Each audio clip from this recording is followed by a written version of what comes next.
Welcome back na naman sa channel ko. Ngayon may ibabahagi na naman ako na panibagong ritual.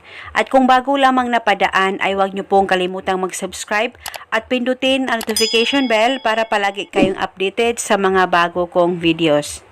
Gusto mo ba na sobrang mananabik sa'yo ang partner mo, malayo o malapit man kayo sa isa't isa? Yung palagi siyang sabik na makita at makausap ka kahit sa cellphone man lang. Lalong-lalo na nararamdaman mo na ikaw ay wala ng halaga sa kanya at palagi ka na lang niyang binaliwala. Kaya gawin mo itong isang gabay na ibabahagi ko sa inyo ngayon. Ito'y napaka-epektibong ritual basta magtiwala ka lang at paniguradong maging sabik na sabik sa'yo ang partner mo, malayo o malapit man kayo sa isa't isa. Ang gagawin mo lamang ay isulat mo sa papel ang pangalan at apelyido niya ng 3 beses. All capital letters po ang pagsusulat dapat ng pangalan niya. At dapat alam nyo rin ang tunay na pangalan ng target.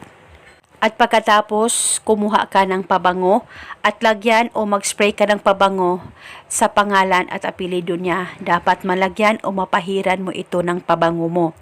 At pagkatapos, pwedeng hindi tupiin itong papel at saka mo ito ilagay sa higaan mo o sa kama mo. At higaan mo ito buong magdamag at paniguradong siya ay maging sabik na sabik sa'yo. At wala na po kayong kailangan pang banggitin na spell, basta gawin itong ritual na tama ang pagkagawa mo. Basta ilagay mo lamang ito sa higaan mo o di kaya kung gusto mo ilagay sa unan mo. At uunanan o higaan mo ito hanggang kailan mo gusto. At kung hindi ito safe sa higaan o sa unan mo, ay pwede mo itong kunin at itago at saka ibalik mo ito sa tuwing ikaw ay matutulog. At kung gusto mo nang ihinto itong ritual, ay sunugin mo lamang ang papel. At pwede ka rin gumawa pa ng iba't ibang ritual na binahagi ko. Basta magtiwala ka lang sa mga ganitong pamamaraan. At eto muna sa ngayon, maraming salamat po sa panonood. May God bless us.